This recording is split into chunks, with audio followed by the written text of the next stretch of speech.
Got it. Hello, this is Jeff Gaudiosi, and you're on misplacedstraws.com where music comes to life. My guest today is probably best known as the founding bassist of Blue Oyster Cult, and he was also a songwriter, a singer, did a little bit of everything in that band. Yes. He's also Yes. had a really prolific solo career, which will continue with his new release coming on June 3rd, the aptly titled American Rocker. Please welcome Mr. Joe Bouchard. Welcome, Joe. Thank you. Thank you. Oh, sit down, please. Well, it's a pleasure to have you. uh, it's great to be here. So, American Rocker. Now, that record, particularly with the first two singles, My Way's the Highway and In the Golden Age, really sort of sees you reflecting back on your career. It's a pretty nostalgic record end to end. Was there something that kind of got you into that headspace of looking You back? know, I didn't plan it out that way, but when I got to the end and I started putting all the pieces together, I said, yeah, this is the story of the 70s for me. You know, I was young and we were on tour and every night was fantastic. You know, even the small towns, especially the small towns, because you were the special event. You were the event of the month, if not the year, every time we rolled into town. And it would be 6, 7 nights a week, you know. We and it didn't seem like that much work at the time. Right now, I don't know how I would do that, but it was fantastic. It was really fantastic, and that vibe and the energy of that time. I tried to get into that. A lot of these tracks on American Rocker. Rock. It's time. It's time for some real rock. It's not enough of that, you know. That's for sure. It, So, yeah. it's a lot of the record has that familiar, unique Blue Oyster Cult feel and vibe to it. I'm thinking of tracks like Conspiracy and Hounds of Yeah. Hell really, Yeah. bring that feel back. Are you always writing, or do you have stuff that's been kind of left over that you update? How do these songs Yeah, come about? a few of these, let's see. Conspiracy was all brand new. Mhm. Hounds of Hell was all brand new. I mean, literally brand new. Hounds of Hell, I just had that E minor six chord, the dark, very dark chord, and I started like, oh, I got to get something with this chord in it.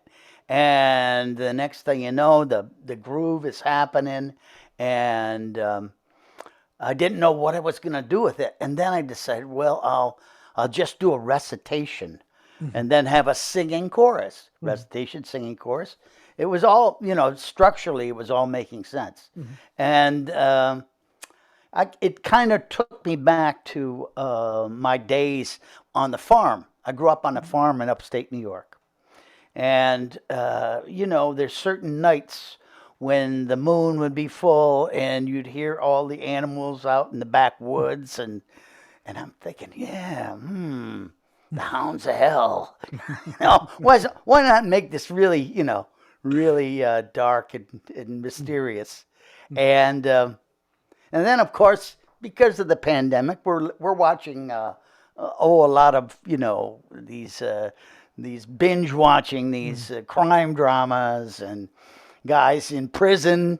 So I felt like I was like locked in prison, and that added to the spirit of it too. Not only the spookiness of the fields and the trees and the woods but also just that feeling of being cooped up and just waiting on the call from the lawyer. He's gonna call the governor. I'll get a reprieve. You know, I guess that's how songs are made up. I don't know. Usually I have a lyricist. Mhm. I've had quite a few collaborators over the Mhm. last solo albums and even back in the Blue Oyster Cult days with Helen Wheels and who's on this album too. Mhm. Um, yeah, but that one just flowed right out there. It's like, yeah, I can see this. I had to make a few little tweaks, when I got to the end. But that's one of my very favorite on the album, you know. And it Cool has track. that darkness. I know I've done even more Blue Oyster Cult type songs in the past. I tried not doing it on this one. I really wanted to be about me more than anything. You know, it's the most I've ever put into an album. I wrote all the music for all the songs.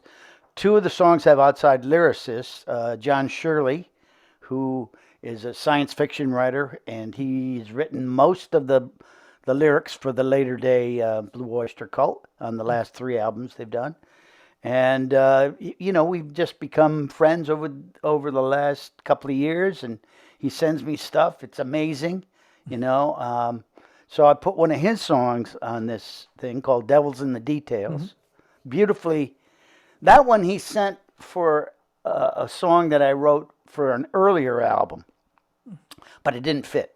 It's just one of those things. You never know what's going to work, and if it fits, it fits. If it doesn't, you have to quit. You quit. I say you quit, and don't do that one, and save it for another day. And that one rolled out pretty good. Conspiracy, it was actually a different song that I had. Really, you know, it was a great track, but I played it for my girlfriend. And she said, "No, you can't sing that." I tried to do these things by myself, alone, in this room right here. Just no, you know, this is just me. Sometimes I consult with Albert, my brother, as we have since we were 10 years old, and about all kinds of things, and even now we have a manager too. Strange, in the middle of the pandemic, Albert and I got signed by a manager. He just out of the blue says, "I want to be your manager." You know, talked to him for a couple of days. We did a deal, and then he got us a deal with this record label for distribution. He said, "I want you guys to start your own custom label, Rock Heart Records." So we started a label in the middle of the pandemic, and it's doing great. You know, especially the Imaginos records. They're good, and I'm helping Albert with the 3rd installment of the Imaginos saga. Yeah, it's intense. The 3rd one is even going to be. I love the sequel, Imaginos 2. It's really good. I think he pushed the envelope there, and he's pushing it even further on the next one. But that's another story and another interview. Exactly. Another Gladly. interview. You'll probably get a call. So conspiracy. Of course, I have a notebook with. It's actually a computer program. I put all kinds of things and things that pop in me. Swamp of Crazy. The Swamp of Crazy. You know, it's in the news. Yeah. Can't get away from it. And then I started thinking about all of these conspiracies, like, oh my God, my headaches, you know. And it's, you know, they've been around for years, you know, since the Kennedy assassination, you know. So, but I thought I would just, you know, kind of lean on that, not get too political, but, you know, it's very current, you know. And maybe I'll make a nice video out of that one too. One of the really cool things about the record is the playing of Mickey Curry on it. And, you know, Mickey was in the Cult and Bryan Adams and Hall & Oates and a million other bands, just an incredible drummer. How did that come about? Well, you know, this is pre-pandemic. We myself and my girlfriend, we go to open mics. And there's one in a little town next to, you know, just across the river. So we go over there and we'd be jamming around, and Joan, my partner, said, "Oh, here's my friend Todd. Todd plays the flute." So I was talking to Todd, and he says, let's play some Jethro Tull." Of course. Let's play some Jethro Tull. So, okay, I'll learn Locomotive Breath, and we'll do Jethro Tull. So we played it a couple times. Come to find out, this guy is Todd Curry, Mickey's brother. So I'm saying to myself, man, I really need a drummer for my album. And I don't need a flute player. I can pass on the flute. And so Todd said, I'll give Mickey a call, and we'll set that up. And come to find out, Mickey lives, like 10 miles from me in the next town over. So, and he's got his favorite studio. It was, one of his oldest friends in Connecticut has a studio in West Haven, and we go in there, and a beautiful room for drums, big high ceilings, and he gets that sound, and whoa, it makes it so easy. So yeah, I love working with Mickey. Albert, of course, is a great drummer, and Mickey says to me, "Why don't you use Albert?" Well, I've used him a lot, and it was time for. And then Albert says Mickey is my favorite drummer. And then Mickey says Albert's my favorite drummer. So on this particular record, I sent a couple of tracks to Albert. He says, you need a little something on this song, you need a little something on that song. So I said, oh yeah, well, why don't you just come up with something? If I don't like it, I'll just not use it. But he came up with a heck of a cowbell part. My Way is the Highway. And I said it to Mickey, and Mickey says, that whole track is amazing because of that cowbell. Can't get away from it. Nope, never. Can't get away from it. Yeah. But, and kind of looking back through your career a bit, you came into Blue Oyster Cult just as they were about to take that name and, kind of morph into that and record the first record. And right off the bat, you were involved creatively with writing, with singing, like Scream and Hot Rails to Hell. Yeah. Was there a comfort level with you because Albert was already in the band? Yeah, but also through my whole college career, when I would have a break, and college vacations were pretty generous.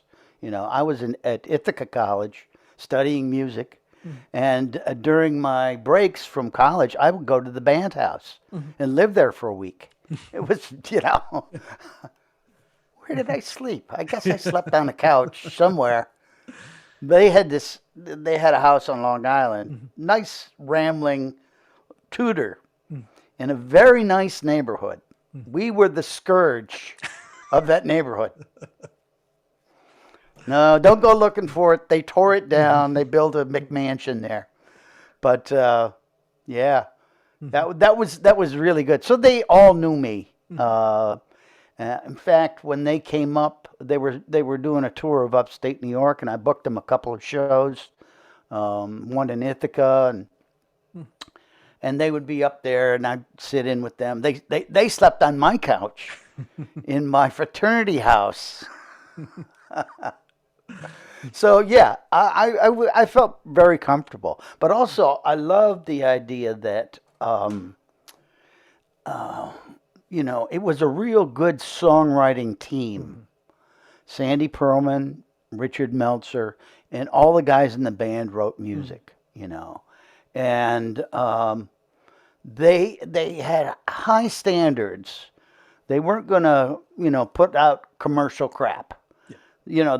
Sandy being a journalist, he was one of the founders of Crawdaddy magazine. He knew a lot of the record company people in New York because of his work with the magazine. And, but it was kind of strange because I've always done all different kinds of music, and I had commercial bands. I played in a soul band. I played in a Latin jazz band, So I had a pretty wide range of things that I like to do. But those guys said, no, we're not doing, James Taylor. We're not doing Carly Simon and whatever was the pop stuff of the day. We wanted to be different. And I said, oh, fine with me. I'm on board, And when Sandy said, I think that sort of hippy dippy stuff that you were playing, the old soft white underbelly thing was more of a West Coast, Quicksilver, Messenger Service, Grateful Dead, Moby Grape, that kind of band. No, he said, first thing he did, he took me down to Staten Island to see Black Sabbath on their first tour. So check this out. This is what's going to be happening, And yeah, I said, fine with me. It sounds good to me. First Black Sabbath album. So that definitely influenced in that direction. And since I didn't have any baggage from the early days of making California kind of music, we're going to make the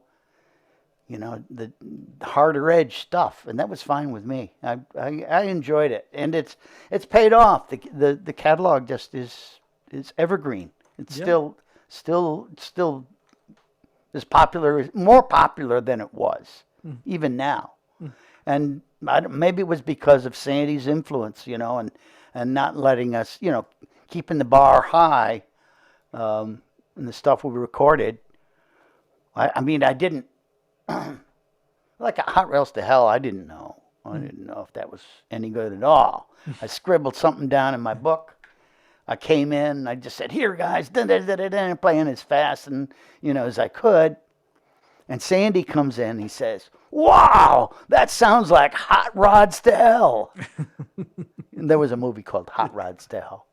And then we're talking about it and kind of laughing and how about Hot Rails to Hell? And yeah, everybody liked that. So I didn't even make that. Was Sandy's idea was the Hot Rails to Hell thing. Yeah, but totally random. A song like that would just pop out And there was a time going through the 70s where Blue Oyster Cult was one of the biggest bands in the country. As we mentioned earlier, you guys were selling out everywhere, playing everywhere. And then the cracks started to show around Fire of Unknown Origin. And, Albert was asked to leave the band. Yeah, I had to leave. He was having some personal issues. It's been pretty well documented. But how was it for you, though, after he left? Was it weird for you still being there? I had a good time until I didn't. So for about 5 years, we had, a couple different drummers. I loved working with Rick Downey and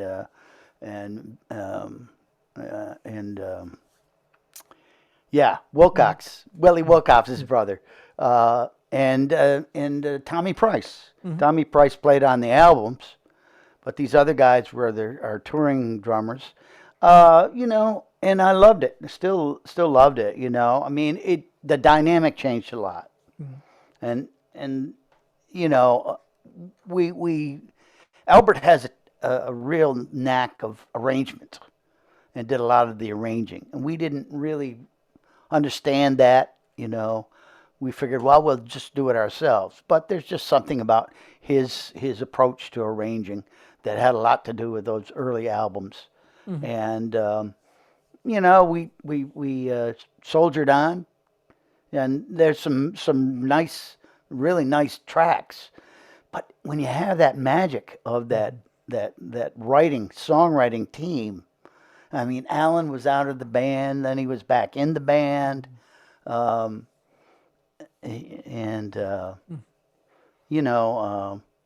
And also the times changed too. I mean, it's really hard for a band that was, solidified in the 70s to reinvent themselves for the 80s. You got your grunge, you got your hip hop, you got you got disco, you got all these things, and one day you're hot and the next day you're not. So. Yeah, and the band had you mentioned their last few records. They had a record out in 2020, and I know Albert was involved in one track. Yeah. Were you asked at all? What's your relationship with Buck and Eric these days? Well, it's pretty good. I sent them 6 songs that they could consider or not. I didn't have any Mm. I know there's one that Donald said he really liked, but as it worked out, they decided to incorporate more of the band, the touring band now, into the album. I agree with that. They came out with a great album, Yeah. you know. I mean, you know, that was me. Fantastic track and performance. Eric's singing great. Mm. Um, so that's okay. They didn't use my songs. I used them myself. I think they came out great. The song called "She's a Legend" Mhm. was a John Shirley one, and another one. Yeah. Mm. Uh, anyway, yeah. Yeah. They passed on my stuff, and that's okay. And now getting back to American Rocker, I know you have some UK dates booked end of the summer with Albert. Any US plans solidified yet? Not quite yet. Mhm. We're waiting. We're talking, negotiating. But it will happen though. I get notes from people all the time. When are you going to come to my town? Where are you? I'm in Connecticut. Not Oh, that far. right Yeah. down the road. Oh yeah. Yeah. Well, we did play in Connecticut last year, 2021, down in Old Saybrook at the beautiful theater. The Kate. Kate. Yep. Yeah, the Yep. Kate. Yeah, that's great theater. I remember that show. I wasn't able to make it. Was Yeah. highly disappointed. Over Well, you know, it was a lucky time for us because it was the week that when everybody had their shots and never heard of breakthrough infection. That wasn't in the dialogue until a week after the show. And then everything goes topsy-turvy again. as always. Yeah, booster shots, everybody. But Now, Blue Oyster Cult is a band that's always brought up by its fans as a Rock and Roll Hall of Fame snub. What are your thoughts on the legacy of the band and whether or not it belongs in the hall? And if they did get in, would you play with them? Sure, sure, and I would gladly accept. I've played at the Albert and I have played at the Rock and Roll Hall of Fame probably 5 or 6 times. Dennis Dunaway, who we work with, is a member, and he usually you don't really play gigs at the hall, but he's he had a book event, and there was another movie, Alice Cooper movie event. So we ended up playing with the School of Rock band there. It was fun, and and every time we go there, they say, "You guys are definitely going to be in." They're changing the business structure, and we got you covered. Well, fine, but it's a problem thing. The problem is we're such a weird band. And we proudly wear that on our sleeves. This is a weird band, not your Journeys or your.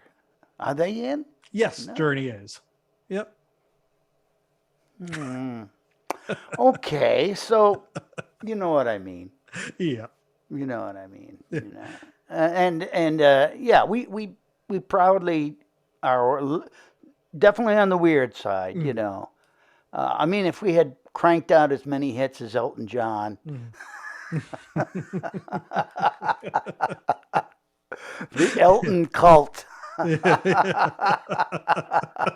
I was talking to somebody and I said, "Hey, how about 1 year, just for 1 year, the Rock and Roll Hall of Fame get, because there's a long list, and we're usually down in the bottom third.